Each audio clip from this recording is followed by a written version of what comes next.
Hey HSM, my name is Ariel Banda, but everyone here calls me Panda. I serve as a student worship director here at Christ Chapel, and I'm excited to be a part of tonight's discussion as we dive back into the book of Ephesians and we read in chapter 4 about how we as Christians are to live in light of our new identity as children of God.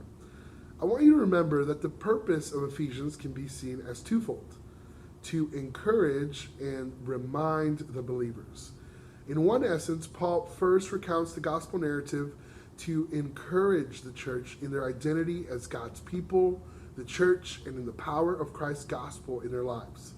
Secondly, Paul wants to remind the Ephesian church of their identity as a new multi-ethnic people of God, and they are to live considering their new identity. Tonight's chapter will lean into the second purpose more heavily: the importance of being reminded. You see, I hate to admit it, but the older that I've gotten, the more forgetful I've become. I've always prided myself in my youth and my sharp mind and having a great memory, but I realize now how many things can slip my mind if I do not set reminders for myself. You wouldn't believe how dependent I am on my notes and reminders app on my phone, and even the amount of alarms that I have set on my phone for different reasons.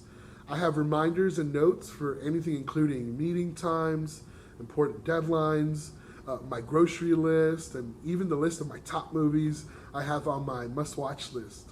Without these reminders, I'd be greatly set back. But I also know that there are some reminders that are a lot more important than others. For example, my work deadlines definitely take precedent over my movie watch list, or at least they should.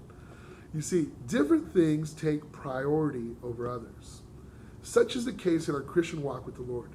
The Lord knows that we are all at times forgetful people, and through His grace and patience, He reminds us of the important things like our purpose, identity, and His love towards us. He does this through prayer, through other people, life circumstances, and tonight we'll see how He does it most clearly through His Word. So as you read through chapter 4 tonight with your groups, I want you to just make a couple observations. The first one is to consider the two selves written about in verses 22 and 23. Verse 22 says this: "Put off your old self, which belongs to your former manner of life, and is corrupt through deceitful desires, and to be renewed in the spirit of your minds, and to put on the new self, created after the likeness of God in true righteousness and holiness." Consider what differences are there between the old self and the new self in the verses that we read tonight. What are they characterized by? I want you to consider this question as you read these Bible verses tonight. You'll see in the verses tonight also that Paul exhorts or encourages and reminds the church to put off certain practices that are not in line with their identity as God's people. But we also see an encouragement from Paul to be proactive in their faith.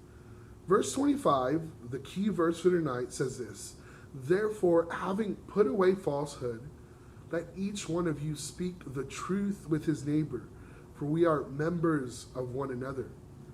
You see, we as Christians are called not only not to lie or to not be ignorant and to not be greedy, but rather we're called to be proactive as well. We're called to speak the truth, to be aware, to be generous. This is what it looks like to put on the new self, which was created after the likeness of God in true righteousness and holiness. Now, if you feel inadequate as a Christian to grow in your likeness of Jesus tonight, be reminded and encouraged that God gives us gifts of grace to the church to equip the saints to build up the body of Christ in love. It is also to the church that we are to grow in our maturity in our faith. God has given us all the resources and, more importantly, His Spirit to be able to grow in our holiness. This is the process that we call sanctification, the process of being shaped and molded more into the image of Jesus and into the light of the identity of being His children. So remember the gospel and God's grace, that although salvation is unconditional, there's no prerequisite, it is a gift from God, there is an expectation for believers of change, for the believer to receive the gift of grace of the gospel and to grow in holiness. So, as we conclude tonight, I want you to be reminded of this. Because of the gospel and the work of Jesus on the cross, we have been freed from our slavery to sin. But yet, we will battle the temptations of the flesh on this earth. However, through the renewing of our minds and the truth of the gospel, we can live in light of our new identity as children of God.